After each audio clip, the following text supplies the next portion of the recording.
Hi gang, Acesup here, coming in with a final table to end the day. Unfortunately, it hasn't been a good day. Started with full of promise. It was Sunday here, so Saturday night in most places around the world when I started playing early this morning. And that's when all the fish normally come out and play. They were there. That's a big hand there, isn't it? That's actually a $55 six max final table there. We just saw a big three-way all in, and we're down to 5 players. But yeah, I thought it was going to be a big day today. It didn't eventuate. Just couldn't win any all-ins, really. Was what it came down to. But more excited about tomorrow at the moment. 6, I think I'll fold that. Very excited about tomorrow because it is, have a look at this, 620,000 for first. It's the Sunday Million Mega, 5 million guaranteed. So see if we can bink that, and that'd be a nice injector for the roll, 620k. Yeah, just got a bit of a cold. You might hear my voice is a little bit croaky, sorry about that. And was struggling this morning to keep up with the tables, was a little bit out of it. Had to have a coffee and a Red Bull, unfortunately. Trying to stay healthy, but needed it. Needed a hit. So yeah, I did indulge in some caffeine and did perk me up a bit. Going to be hard here against the cool. It's a promising flop spade. Yeah, teased us. It did tease us. We get dealt the ace queen very next hand, so I'm filling a double up here.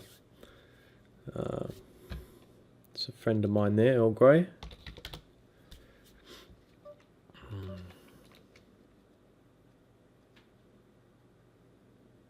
Oh, he does fold.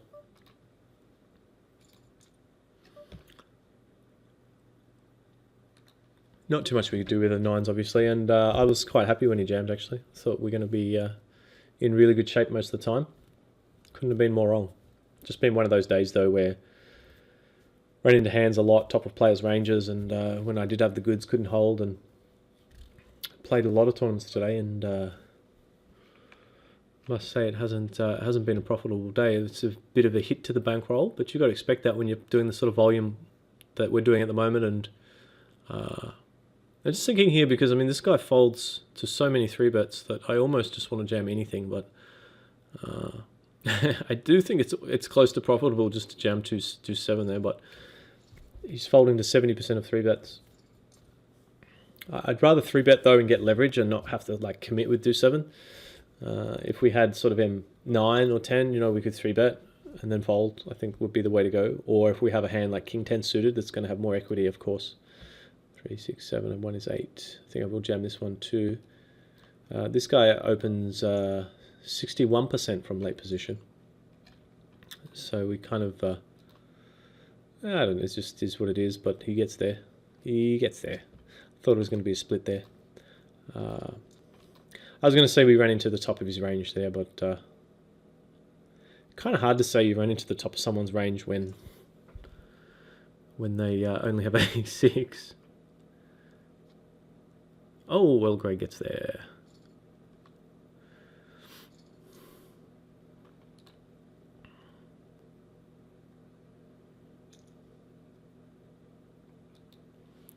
Yeah, so a big day tomorrow. It's going to be almost the new year, so it's last mad dash to get a big injector into the roll, hopefully, and not take another brutal hit like we did today. Earlier I was struggling, and I think it was, I don't know, I was just a bit out of it earlier. You know, it's just M7, let that one go. Yeah, just a bit out of it, and just couldn't get zoned in for about 1 or 2 hours.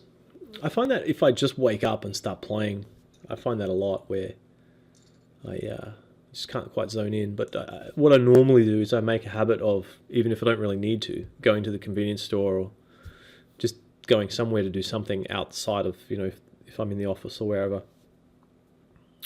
just to wake up, just to get my brain going for the day. And so once I step outside and it's minus 15 degrees, you wake up pretty quick. You wake up pretty quickly in that sort of environment. So just going out to the car, you freeze your nuts off. So went out there and just drove up, got a coffee from the convenience store, came back, and normally that gets me going, perks me up, but had to get into the Red Bull as well, and then had a second coffee. So I'm feeling my game, I think, definitely picked up in the later stages, but I do have a bit of a cold in the throat, sort of.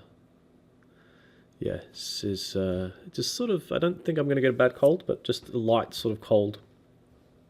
One of those colds that sort of starts, but then doesn't quite eventuate. Maybe your body can just fight it off or whatever. Probably pick it up from the kids. They always seem to be picking up things. So, yeah, just got to battle it out. Thankfully, I'm not a construction worker. I'm not, trying to think of a very vigorous job where I'd be a bit under the weather with this cold, but I don't know. What job would be bad with this cold?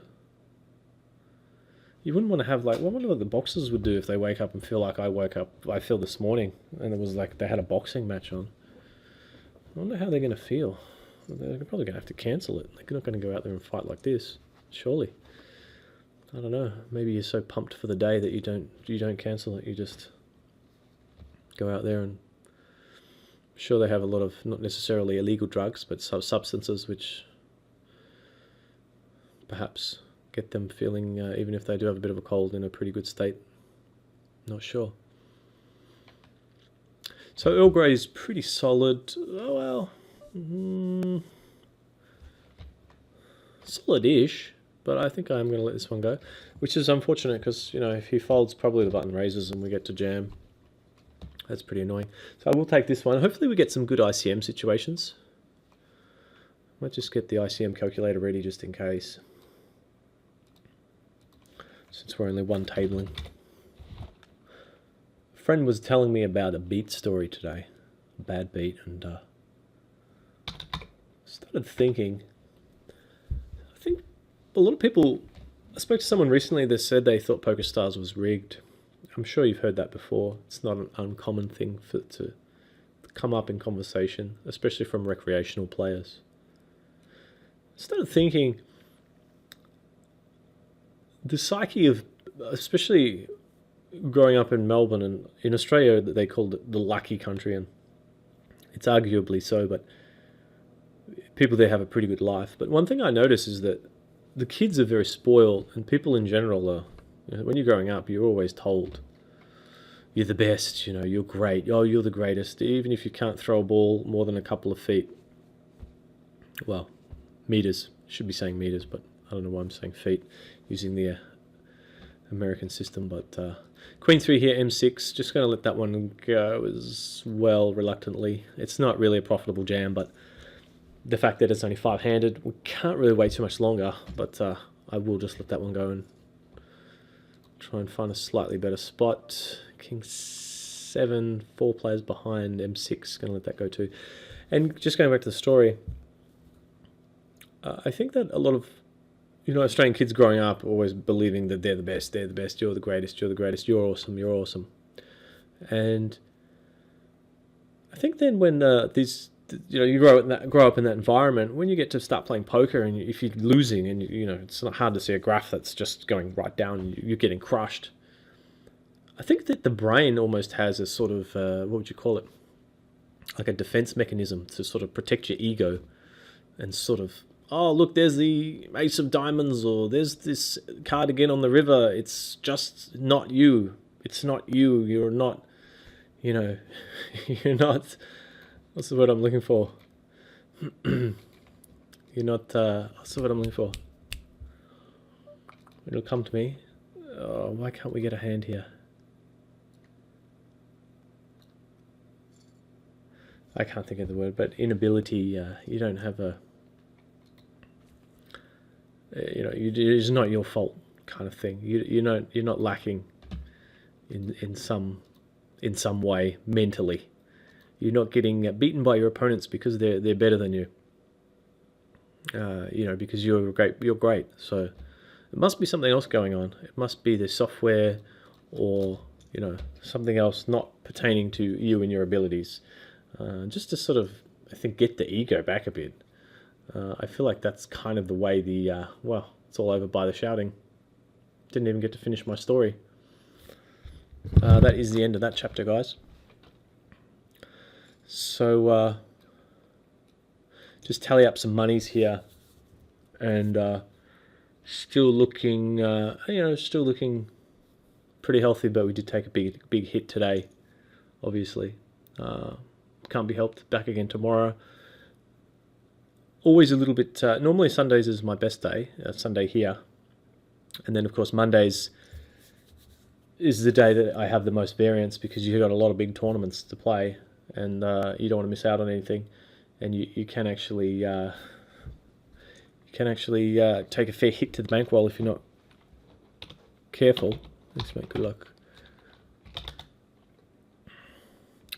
So, but that's just the nature of the Sundays. If you're smart about it and you're trying to build your roll, you definitely want to, of course, play the satellites and that sort of thing at excellent value, especially when you've got a big Sunday million coming up, like the 5 million guaranteed, or if it's W Coops or the Carnival, whatever they call it, some sort of special event, F-tops as well. Often that brings out a lot of recreational players who are in the hunt for a big score, and they might not necessarily have the bankroll or want to, if they can help it, not want to buy in directly. They're going to play a lot of satellites, and a lot of the times the satellites are just filled with these types of weaker players that you can really bolster your ROI by playing against. You can get some really good, even if it's just low stakes satellites, $5, $11, $22, whatever it is, or even the $3.30s and that sort of thing. I think you can really, if you're smart about your schedule and select the right tournaments to play, you don't have to necessarily spend a lot to get a lot of good value on those days. And if you've got a role that you're trying to build up, could definitely help with that. So yeah, so that's it for today, guys. So just to finish off, I guess, with that story I was telling. Let me just find the word here. Hang on. What was the word I was trying to think of? This is driving me. You ever get that where you can't think of a word and it just drives you nuts?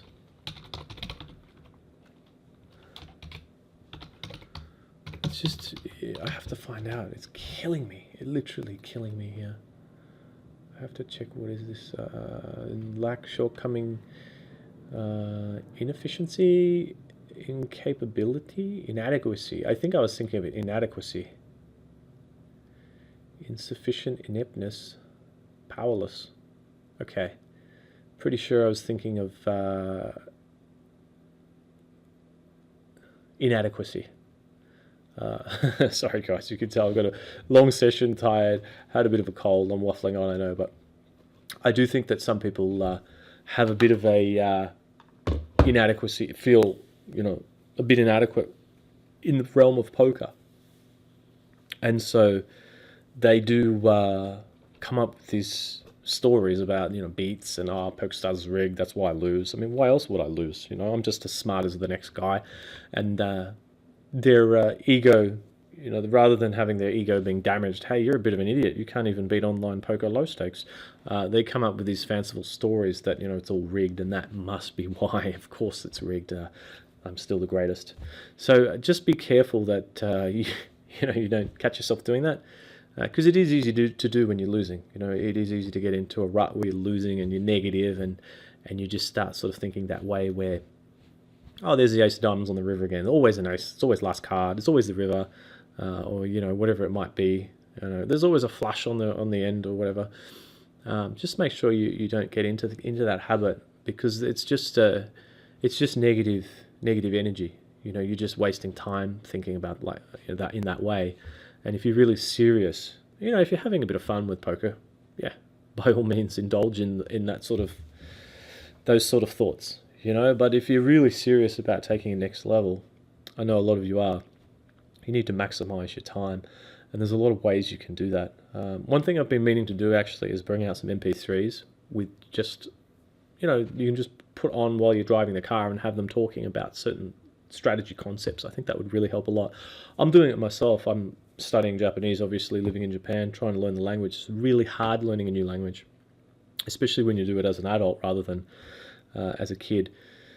And so one thing I like to do to try and use my time efficiently, because I always seem to be trying to do a million things at once, which, as I've spoken about in other videos, is a bad habit when you're playing poker. If you're trying to answer emails and do other web stuff, you really need to try and zone in. So I've been trying to do that throughout this challenge, and I think having the challenge has helped to keep me disciplined. And I've been refraining from doing those sort of other activities at the same time, although I am recording. but that'll hopefully be for a good cause to help you guys improve your own games and manage your bankrolls a bit better and build your bankrolls. But what the hell was I talking about again? I don't know. Time to end this video. But I was talking about something. But really, I did forget. What was I talking about again? I think I need to get some rest. I've been smoking on these cigars too, actually. Well, not even smoking on them. I just needed a vice, or just needed something to chew on. You saw me chewing on one of these the other day, probably. Just leave it hanging in your mouth. I don't know. I figure if I'm going to try and play like a boss, I need to have a cigar like Tony Montana. And so, I don't know. It doesn't really make me feel... Well, it kind of does. It does make me feel a little bit more boss-like, Tony fucking Montana. Anyway, guys, just to finish up on that story, trying to use time efficiently. That's what it was. And whether it's driving a car, sitting on the toilet, there's certain times when there's just downtime. Why not try and use that time? You don't have to be a robot and be working towards something all the time, or you can be if you want, but you still want to listen to music and chill out and, of course, relax. But there's just times when sometimes I'm just sitting in the car thinking, in traffic, what am I doing? I suggest, and this relates to something that I was saying earlier about beats. Try listening to one of Elliot Rowe's MP3s. He's a poker mindset coach, and I find his MP3 is quite good. Whether it be getting you motivated to play and ready for a session, after a session, if you're just trying to come back down from, maybe you're a little bit wired from concentrating and staring at the screen for a long time, or frustrated from the session, depending on, if it didn't go well, kind of how I feel at the moment. I might actually listen to one of his MP3s, but they can be good just for you, get your mind back in the right place, and you need to make sure you stay positive, and even after a bad day like we had today, need to come back tomorrow. Would be easy to say we lost a few K and be really down about that, but I feel like I played pretty good overall. It did take me a while to get going. Things just didn't go my way, and I would have recorded a bit earlier today, but like I said, I've got a bit of a cold. I was struggling to keep up, and first couple of hours I played, I would say, badly, but then after that I think I played okay. So it's just part of the game, the swings, the variance, and you just got to stay positive, and especially when you've got a big tournament like 5 mil guaranteed coming up tomorrow. So right now, that's what I'm going to think about. Try and get my mind a bit relaxed. Go and hang out with the family a bit, and probably go to the park, indoor park. Thankfully, not out in the minus 15 degrees, snow everywhere, and Acesup signing out. Going to go and chill, and hopefully bring you some big final tables tomorrow. That'd be nice. See you then.